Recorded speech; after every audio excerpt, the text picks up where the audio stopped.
하나님께서 오늘 주일 아침 우리에게 주신 말씀은 마태복음 13장 44절 말씀입니다. 한 목소리로 봉독하시겠습니다. 시작. 천국은 밭이 밭에 감춘 보화와 같으니 사람이 이를 발견하고 숨겨두고 기뻐하며 돌아가서 자기의 소유를 다 팔아 그 밭을 사느니라. 아멘. 요즘은 은행 제도가 잘 돼 있어서 돈을 은행에 맡깁니다. 그러나 옛날에는 은행도 없었고 또 집도 튼튼하게 지어지지 않아서 사람들이 여행을 갈 때 돈이나 보화를 집에 묻어두고 자기 밭에 땅을 파고 묻어두고 가는 경우가 있었어요. 돈은 많은데 또 보석이 있는데 그것을 어떻게 어디 다른 데 보관을 할 수가 없어서 먼 곳으로 여행을 가는 사람들은 돈이나 보화를 자기 밭에 땅을 파고 감춰두는 경우가 많이 있었습니다. 그런데 어떤 사람들은 자기가 그 땅에 보화나 돈을 묻어둔 사실을 새까맣게 잊어버린 경우가 있었습니다. 그러면 그 보화는 땅속에 묻혀진 채로 이제 나중에는 그 밭이 다른 사람에게 그냥 팔리게 되는 거죠. 내가 그 땅에 보화를 묻어둔 사실을 잊어버리는 거예요. 그래서 먼 곳에 있으니까 그 밭을 관리할 능력도 안 되고 여건도 안 되니까 그 밭을 그냥 그대로 헐값에 다른 사람에게 팔아버립니다. 그런 채로 이제 주인이 바뀌어지게 되는 거예요. 오늘 예수님께서 하신 비유의 말씀이 바로 그런 내용입니다. 어떤 밭주인이 먼 곳에 가면서 자기 밭에 많은 보화를 묻어놓고 떠났는데 돌아올 수 없는 상황이 되어버렸어요. 돌아올 수 없는 상황이 되었고 이 주인은 밭에 자기가 보화를 묻어놓은 사실을 새까맣게 잊고 있었습니다. 그리고 이제 이 밭은 다른 사람에게 넘어가게 되었습니다. 그런데 또 새로운 주인도 이 성실한 사람이 아니에요. 열심히 또 밭을 갈고 기경해서 거기에서 농작물을 또 소출을 얻어서 자기가 살고 그런 사람이 아니고 게으른 주인이었습니다. 그래서 이 밭을 소작농에게 주어서 일구어서 먹으라고 기경해서 먹으라고 이렇게 자기는 조금 그 소출을 얻어먹는 그런 주인이었습니다. 그래서 이제 나중에는 그것도 귀찮으니까 그 밭 자체를 팔아버리려고 하고 있었어요. 그런데 밭에서 이제 소작농이 열심히 소를 몰고 열심히 쟁기질하던 소작농이 이상한 것을 느낍니다. 쟁기 끝에 무언가가 걸리는 거예요. 뭐지? 하고 그것을 파보니까 그것이 보물상자였던 겁니다. 거기에 금은보화가 가득 들어있던 거예요. 예수님은 지금 그런 상황에서 이 상황을 맞이한 소작농은 그러면 어떻게 해야 되겠느냐라고 질문하고 계시는 겁니다. 이 소작농은 지금 이 밭에 보화가 묻혀져 있다라는 것을 지금 이것을 발견한 이 소작농은 그러면 어떻게 해야 되겠느냐라고 질문하고 계십니다. 이 소작농이 이 보화를 가지려면 자기의 모든 소유를 다 팔아서 사야 되지 않겠느냐라고 질문하고 계시는 겁니다. 아니 목사님, 그 밭의 주인은 따로 있는데요. 경찰에 신고해서 그것을 돌려줘야죠. 무슨 말씀을 하시는 겁니까? 그렇게 질문하실지도 모르지만은, 그러나 예수님께서 말씀하고 싶으신 것은 그것이 아니에요. 천국에 대해서 말씀하시려고 하시는 겁니다. 예수님은 지금 도덕을 가르치려고 하시는 것이 아니에요. 우리에게 천국의 가치를 아느냐, 천국의 가치를 모르느냐에 대해서 지금 말씀하고 계시는 겁니다. 천국의 가치를 아는 사람과 모르는 사람을 비교해서 우리에게 가르쳐주고 싶으신 교훈이 있으셨던 거예요. 보물은 당연히 주인의 것이죠. 그런데 그 주인은 보물의 가치를 모르고 팔려고 하고 있어요. 그래서 소작농은 직접 자기가 그 밭을 사기로 결정을 한 거예요. 여기서 중요한 게 뭐예요? 밭은 형편이 없는데 그 안에는 엄청난 부하가 들어있다는 것입니다. 즉, 이 엄청난 부하를 가지려면 이 형편없는 값어치 없는 밭을 사야 된다는 거예요. 그래서 소장농은 이 밭에 있는 부하를 자기 것으로 만들기 위해서 자기의 모든 재산을 다 팔았어요. 그리고 결국 이 밭을 샀습니다. 사람들은 손가락질 했을 거예요. 저 사람 미친 사람 아니야? 저 좋지도 않는 밭을 왜 사? 저 좋지도 않는 밭을 왜 자기 재산을 다 팔아서 저 좋지도 않는 밭을 사는 거야? 너무 과한 거 아니야? 왜 그렇게 어리석은 일을 해? 그렇게 조롱했을 거예요. 그리고 또 예수님은 진주장사의 비유를 말씀하고 계십니다. 45절 46절 읽겠습니다. 45절 46절.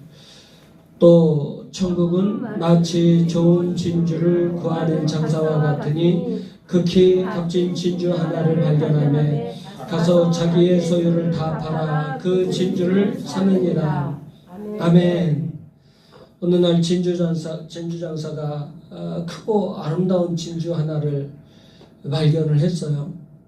그런데 다른 사람들은 이 아름다운 진주의 진가를 알지 못하고 있었습니다. 그래서 그 진주는 너무 비쌉니다. 값을 좀 내려주세요. 값을 좀 깎아주세요. 그렇게 흥정만 하고 있었어요. 그런데 본문에 나온 진주장사는 지금 자기가 보고 있는 이 진주는 세상의 모든 진주를 다 합해도 살 수 없는 그렇게 값진 진주라는 것을 알고 있었어요. 이 진주의 진가를 첫눈에 보고 알아봤어요. 그래서 자신의 모든 재산을 다 팔아서 이 진주를 샀습니다. 다른 사람들이 비웃었을 거예요. 저 사람 미친 거 아니야? 저 진주가 그만큼 값어치가 있는 거야? 왜 저것을 자기의 모든 재산을 다 팔아서 사? 분명히 손해보는 거야. 왜 손해보는 일을 해? 그렇게 비웃었을 거예요. 여러분, 밭에서 부하를 발견한 사람의 비유와 진주장사의 비유의 공통점은 뭐예요?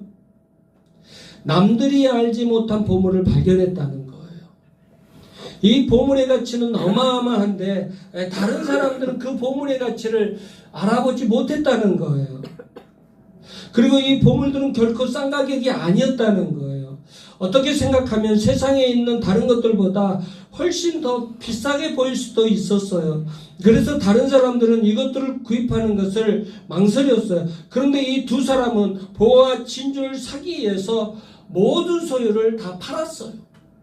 그렇게 해서 이 보물들을 자신의 것으로 만들었습니다. 그러면 지금 우리가 이 세상을 살면서 우리의 모든 것을 팔아서 소유해야 될 보물들이 무엇일까요? 예수님께서 말씀하고 계시는 보화와 진주는 도대체 무엇일까요? 저기 저 서울에 있는 땅일까요? 많이 오른 주식일까요? 사람들에게는 나름대로 가장 가치 있다고 생각하는 보물들이 있어요. 그런데 이런 보물들은 모두 다 부수적인 것들이에요. 이 세상에서 우리가 가진 모든 것을 다 팔아서 반드시 소유해야 될 것은 바로 하나님의 말씀이에요. 우리는 모든 것을 다 바쳐서 모든 것을 다 팔아서 하나님의 말씀을 사야 돼요. 하나님께서는 우리의 영과 육과 혼을 살리고 축복을 받을 수 있는 비결을 모두 이 하나님의 말씀 안에 다 넣어두셨습니다. 그런데 수많은 사람들은 이 말씀의 가치를 모르고 있어요. 진주장사가 진주장사만 알았는데 다른 사람은 몰라요. 이 보석을 발견한 사람만 알아보는 거예요. 다른 사람들은 몰라요. 하나님의 말씀의 가치를 우리는 알아요. 근데 세상 사람들은 몰라요.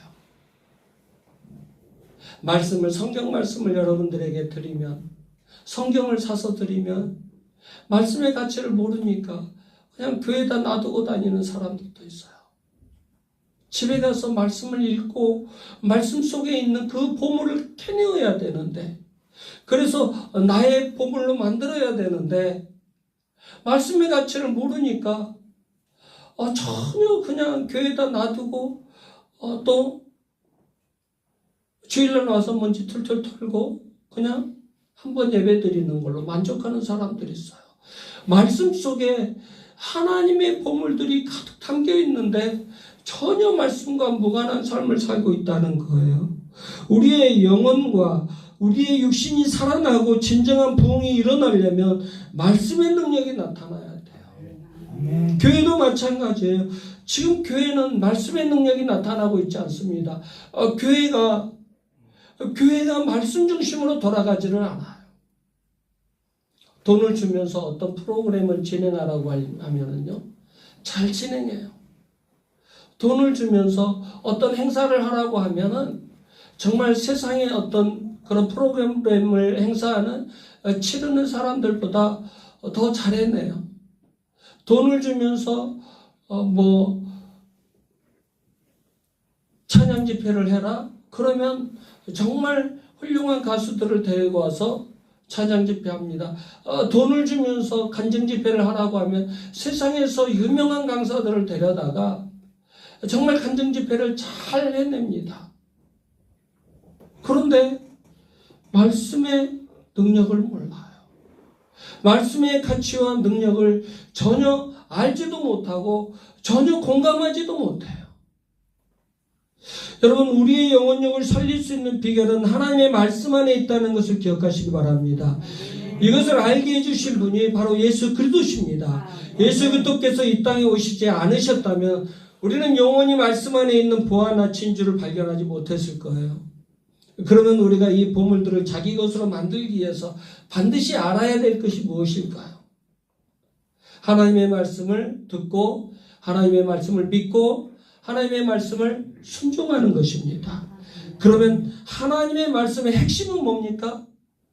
하나님의 말씀의 핵심은 뭐예요? 왜 하나님의 말씀이 기록되어 있는 거예요? 왜 성경이 구약 창세기부터 신약 요한계시록까지 기록되어 있는 거예요? 예수 그리스도를 전하려고 하시는 거잖아요. 아멘. 성경 말씀의 핵심은 바로 예수 그리스도십니다. 아멘. 오신 예수 그리스도, 사신 예수 그리스도, 그 다음에 부활하신 예수 그리스도, 성령으로 함께 하시는 예수 그리스도, 그 다음에 다시 오실 예수 그리스도. 성경은 다 예수 그리스도에 대한 얘기예요. 아브라함 얘기도 나오고 요셉 얘기도 나오고 바울 얘기도 나오고 다윗 얘기도 나와요. 그런데 다 이 사람들의 얘기가 뭐냐면 예수 그리스도를 전하려고 나오는 거예요. 예수 그리스도를 중심으로 해서 예수 그리스도를 우리들에게 선물로, 예수 그리스도라는 보물을 선물로 주시기 위해서 그 모든 역사, 그 모든 사람들의 얘기가 나오고 있는 것입니다. 그래서 예수 그리스도를 하나님의 아들로 믿는 것이 너무너무 중요해요. 예수 그리스도를 하나님의 아들로 믿지 못하면 절대 우리는 이 보물을 소유할 수가 없어요. 그런데 예수 그리스도를 하나님의 아들로 믿는 것이 너무나 어렵다는 거예요. 왜 어려운가? 다른 사람들은 예수님을 믿지 않기 때문에 어려워요. 여러분들 전도해 보셨나요? 사람들이 예수님 믿지 않는 그런 그룹에 가서, 그런 공동체에서 예수님 믿으세요. 예수님이 하나님의 아들이십니다. 예수님을 믿어야 천국 갑니다. 라고 한번 전해보세요. 그들의 반응이 어떻습니까? 예수님을 믿는 사람들을 조롱하죠. 우리를 바보 취급하죠. 그들은 예수님을 믿지 않으면서 예수에 대한 그 보물을 갖지 못한 사람들이 예수님을 믿는 사람들을 바보 취급하고 비난하고 조롱합니다. 그러니까 우리가 예수님을 믿기가 어려운 거예요. 그리고 또 한 가지, 우리가 예수 그리스도를 온전히 믿기 어려운 이유가 있어요. 그 이유는 뭐냐면 나를 다 포기해야 되기 때문에 어려운 거예요. 내가 예수님을 믿는 순간 말씀이신 예수 그리스도를 온전히 믿어야 돼요. 그러려면 나를 포기해야 돼요. 나의 생각, 나의 지식, 나의 사상, 나의 철학, 이런 것들을 다 포기해야 돼요. 그리고 말씀에 나온 내용만 순종해야 돼요. 그러니까 어려운 거예요. 다 말씀 앞에서 내 생각이 조명이 되면 내 생각을 주장하는 것이 아니라 내 생각을 내려놔야 돼요. 말씀 앞에서 내가 조명이 되면 내가 주장하던 사상이 아무리 내가 옳다고 주장을 해도 그것을 포기해야 돼요. 내 경험, 내 지식이 아무리 맞다고 내가 우기면서 지금까지 살아왔는데 하나님의 말씀을 딱 보는 순간에 하나님의 말씀이 그것이 아니다고 생각을 하면은 내 경험, 내 지식을 포기하고 다 버려야 돼요. 그러니까 우리가 예수님을 제대로 믿는 것이 어려운 거예요. 나를 포기해야 되니까 어려운 거예요. 우리는 이런 대가를 다 지불을 해야 돼요. 그래야 진짜 우리의 영혼력이 다시 살아납니다. 우리 인간의 삶은 지금 상태로 그대로 끝나지 않습니다. 그냥 죽고 묻히고 썩는 것으로 그냥 끝나지 않아요. 우리는 모두 다 죽고 나면 하나님의 심판대 앞에 서야 됩니다. 심판받을 때 사람들은 분류가 돼요. 그래서 더 깨어서 신앙생활을 열심히 해야 돼요. 47절 48절 읽겠습니다. 47절 48절 시작. 또 천국은 마치 바다에 치고 각종 물고기를 모는 그물과 같으니 그물에 가득함에 물가로 끌어내고 앉아서 좋은 것은 그릇에 담고 못된 것은 내버리느니라. 아멘. 어부가 바다에 그물을 던지면요, 내가 잡고 싶은 것, 내가 원하는 고기만 잡히는 게 아니에요. 내가 원하는 갈치, 내가 원하는 고등어, 내가 원하는 오징어만 잡히는 게 아니에요. 쓸데없는 해파리도 잡히고요, 불가사리도 잡혀요. 그러면 내가 원하는 고기는 그릇에 담고, 그렇지 않는 불가사리나 해파리 이런 것들은 다 던져버립니다. 이것들은 팔 수가 없어요. 종류대로 잘 분리해서 팔아야 상품 가치가 있어요. 고기 분류 작업할 때 먹을 수 없는 고기가 나오면 그 자리에서 다 버립니다. 좋은 것만 담고 쓸모없는 것은 다 버려요. 지금 하나님께서 그것을 말씀하시는 겁니다. 49절 50절 읽겠습니다. 49절 50절 시작. 세상 끝에도 이러하리라. 천사들이 와서 의인 중에서 악인을 갈라내어 풀무불에 던져 넣으리니 거기서 울며 이를 갈리라. 하나님께서는 지금 우리에게 충분한 시간을 주셨어요. 얼마든지 예수님을 믿을 수 있는 시간을 주셨습니다. 얼마든지 하나님의 말씀에 순종하면서 거룩하고 성결한 삶을 살 수 있는 시간을 우리들에게 얼마든지 주셨습니다. 얼마든지 변화되어서, 얼마든지 새 사람 되어서, 얼마든지 거룩하고 성결한 사람이 되도록 우리들에게 충분한 시간을 주셨어요. 아멘. 저는 여러분께 가끔 이런 말씀을 드립니다. 경고의 말씀을 드립니다.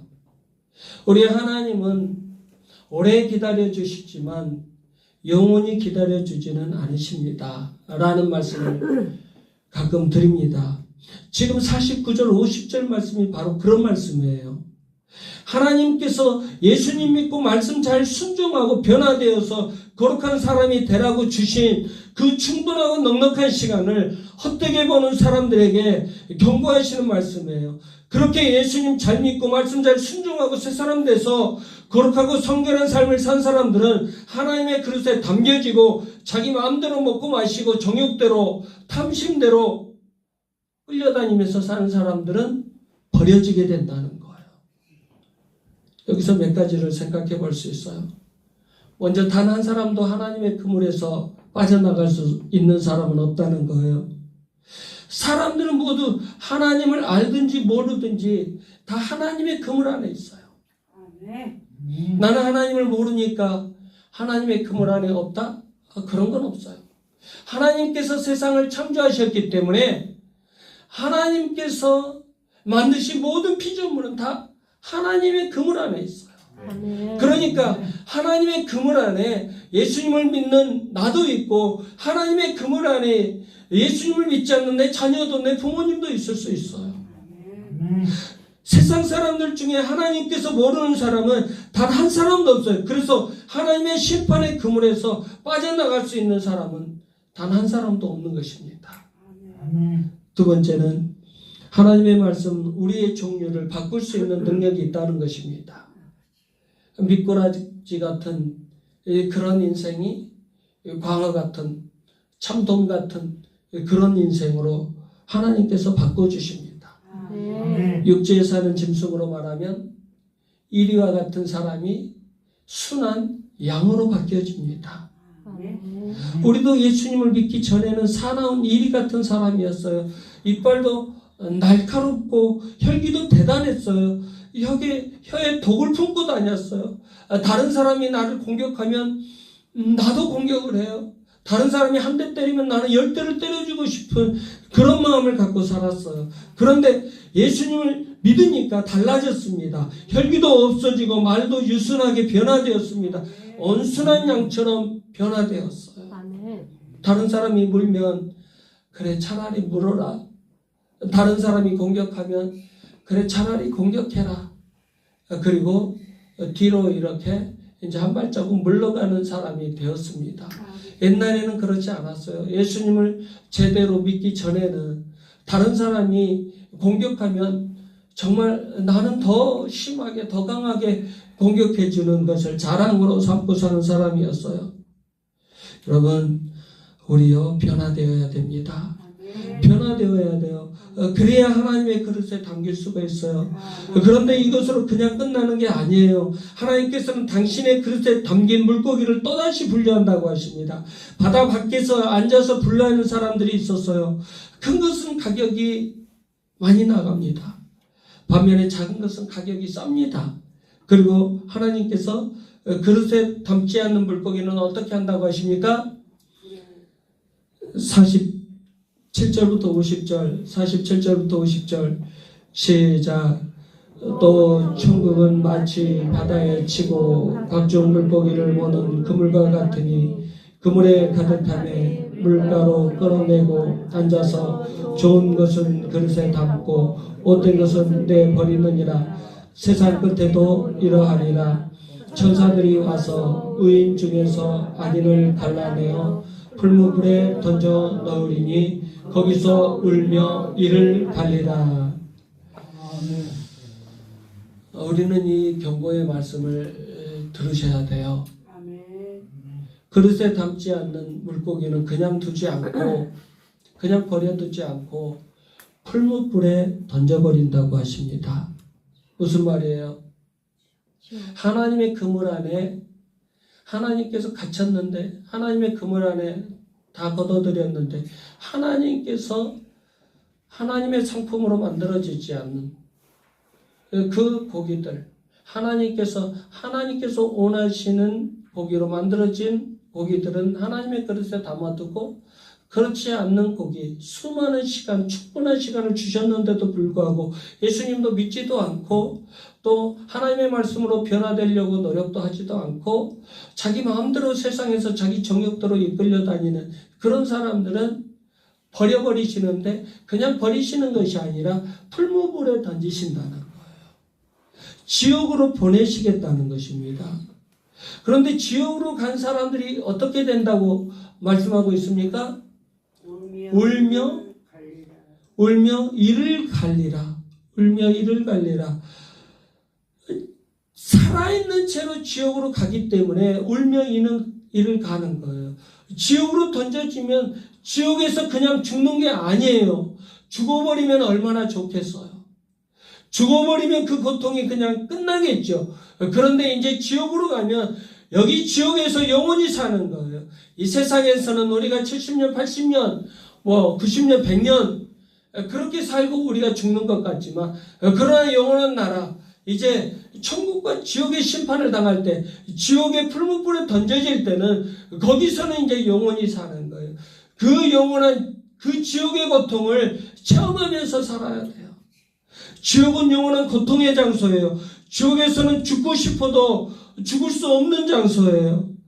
여러분, 절대 지옥 가면 안 됩니다. 아멘. 다 같이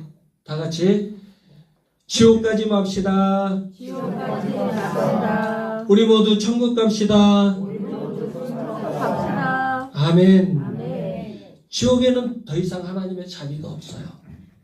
이제 더 이상 하나님께서 기다려주지 않으십니다. 지옥에는 더 이상 하나님의 사랑이 없어요. 하나님의 인자하심이 없어요. 이 세상에서 가장 비참한 것보다 훨씬 더 비참한 곳이 바로 지옥이라는 장소입니다. 여러분, 지금 나의 영적인 상태를 한번 점검해 보시기 바랍니다. 영적 상태를 체크해 보세요. 영적 상태를 체크하지 않고 자기 마음대로 살면 우리도 지옥으로 갈 수밖에 없어요. 51절, 52절 다 같이 읽겠습니다. 51절, 52절 시작. 이 모든 것을 깨달았느냐 하시니 대답하되 그러하오이다. 예수께서 이르시되 그러므로 천국의 제자된 서기관마다 마치 새 것과 옛 것을 그 곳간에서 내오는 집주인과 같으니라. 아멘. 예수님께서 제자들에게 질문하십니다. 내가 지금 비유의 말씀을 전했는데 너희들이 이 비유의 말씀을 모두 다 깨달았느냐? 제자들에게 질문하시니까 제자들이 예수님 다 깨달았습니다. 그렇게 대답을 했어요. 그랬더니 예수님께서 천국의 서기관에 대한 비유를 말씀하고 계십니다. 천국의 서기관은 곳간에서 새 것과 옛 것을 꺼내서 사람들에게 나누어주는 집주인과 같은 사람들이 천국의 서기관이라고 말씀하고 계십니다. 예수님 당시 서기관들과 바리새인들 어땠습니까? 예수님께 책망받는 사람들이었잖아요. 하나님의 말씀을 기록하고 하나님의 말씀을 가르치는 사람들이 서기관과 바리새인들이었는데 그들은 예수님께 이런 책망을 받아요. 그들은 성경 말씀을 제대로 가르치지도 않고 엉터리 교훈을 가르치니까 예수님께서 이들을 책망하시는데 뭐라고 책망하시냐면 천국문을 막고 자기들도 들어가지 못하면서 다른 사람들도 들어가지 못하게 막는 자들이라고 예수님께서 서기관과 바리새인들을 책망하셨어요. 그래서 예수님께서는 제자들을 새로운 서기관으로 임명하십니다. 그러므로 제자들이 이제 해야 될 사명은 뭐냐면 하나님의 창고에서 옛 것과 새 것을 꺼내서 사람들에게 나눠주는 역할을 해야 돼요. 예수님께서 우리에게 천국의 서기관의 사명을 주셨어요. 천국의 서기관을 이제 우리들에게 그 사명을 감당하라고 명령하셨습니다. 그러니까 우리가 해야 될 사명은 뭐냐면 이제 하늘 곳간에서 옛날 것과 새 것을 꺼내서 사람들에게 나눠주는 역할을 해야 돼요. 옛 것은 구약이에요. 새 것은 신약이에요. 하나님의 말씀이라는 거예요. 구약 말씀과 신약 말씀을 꺼내서 사람들에게 나눠주라는 거예요. 말씀의 주제가 뭐라고 했어요? 말씀의 핵심이 뭐라고 했습니까? 예수 그리스도십니다. 아멘. 그러니까 우리가 하나님의 말씀을 볼 때에 예수 그리스도를 발견할 수 있어야 돼요. 아멘. 구약은 기다리고 있는 예수님이니까 오실 예수님. 신약 마태복음, 마가복음, 누가, 요한복음은 공간복음은 오신 메시아 예수님께서 사셨던 거잖아요. 그러니까 사신 예수님이에요.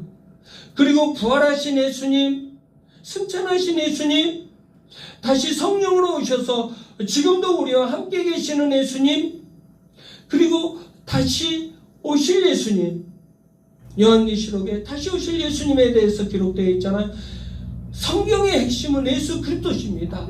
성경의 주제는, 말씀의 주제는 오직 예수 그리스도십니다. 하나님께서는 하늘과 땅의 모든 부활을 이 말씀 안에, 하나님의 말씀 안에 다 집어넣으셨어요. 이 땅에서 하나님의 축복을 받는 비결도 하나님의 말씀 안에 다 집어넣으셨고, 우리가 천국 갈 수 있는 비결도 하나님의 말씀 안에 다 집어넣으셔서 이 부활을 말씀을 통해서 캐내어 가시기 바랍니다. 그 사람이 가장 복된 사람이에요. 하나님의 말씀을 소유한 자들에게 무한한 축복과 능력을 주십니다. 예수 그리스도를 소유한 자들에게 무한한 축복과 능력을 주십니다. 지금 우리에게 가장 시급한 일은 자신의 영혼의 상태를 한번 점검해 보는 게, 그게 가장 시급해요. 영혼을 살리는 것은 신구약 하나님의 말씀입니다. 우리의 영혼을 살리는 일은 오직 예수 그리스도십니다. 말씀 안에서 예수 그리스도를 발견해야 돼요. 예수 그리스도께서 평화를 주십니다. 예수 그리스도께서 치유를 주십니다. 예수 그리스도께서 우리의 도움이시고 예수 그리스도께서 우리의 피난처가 되십니다. 말씀 안에 있는 예수 그리스도, 말씀 안에 있는 그 예수 그리스도라는 보화를 캐내어야 우리는 이 땅에서의 축복도 받고 저 영원한 나라 천국도 갈 수 있어요. 말씀이 바로 하늘 곳간에 있는 보물이에요. 예수 그리스도가 바로 하늘 곳간에 있는 보물이에요. 이것만이 우리의 영혼을 살릴 수 있어요. 항상 진리의 말씀 대신 예수 그리스도를 사모하시고 부활을 캐내어서 생명력 있는 그리스도인들로 살아가시기 바랍니다. 그리고 우리 모두 다 천국의 주인공들 되시길 주님의 이름으로 축원합니다. 기도하겠습니다. 언약의 하나님, 우리에게 천국을 약속하시고 예수 그리스도를 믿는 자들은 누구든지 천국의 주인공이 될 것이라고 약속하신 하나님, 우리는 세상에서 돈을 사랑하고 명예를 사랑하고 쾌락을 즐기지만 그러나 부끄럽게, 아니 자신 있게 말씀드릴 수 있는 것은 예수님보다 세상 것들을 더 사랑하지는 않습니다.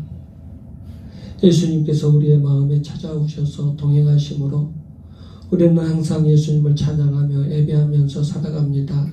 감사드립니다. 이 땅이 전부가 아니라 천국이 있음을 알게 해주셔서 감사드립니다. 우리가 천국 갈 수 있는 비결을 가르쳐 주셔서 감사드립니다. 예수 그리스도를 믿으면 천국 간다는 것을 깨닫게 해주셔서 감사드립니다. 세상 사람들은 거절하는 예수 그리스도, 세상 사람들은 무시하는 그 예수 그리스도가 우리에게는 나의 생명보다 귀한 분이심을 고백하면서 살아가게 하시니 진심으로 감사드립니다. 아직도 세상 것 사랑하고 아직도 세상 것 즐기기를 원하지만 그러나 그것들이 예수님보다 좋지는 않습니다. 주님, 한람하는 세상에서 우리의 믿음이 흔들리지 않게 하여 주시옵소서. 조금 어렵고 힘들다고 예수님을 향한 믿음을 포기하지 않게 하여 주시옵소서. 이 땅에서의 믿음을 예수님께 인정받아야 천국 백성 될 수 있다는 것을 깨닫고 신실한 믿음의 사람들로 승리하게 하여 주시옵소서. 예수 그리스도의 귀하신 이름으로 기도드리옵나이다. 아멘.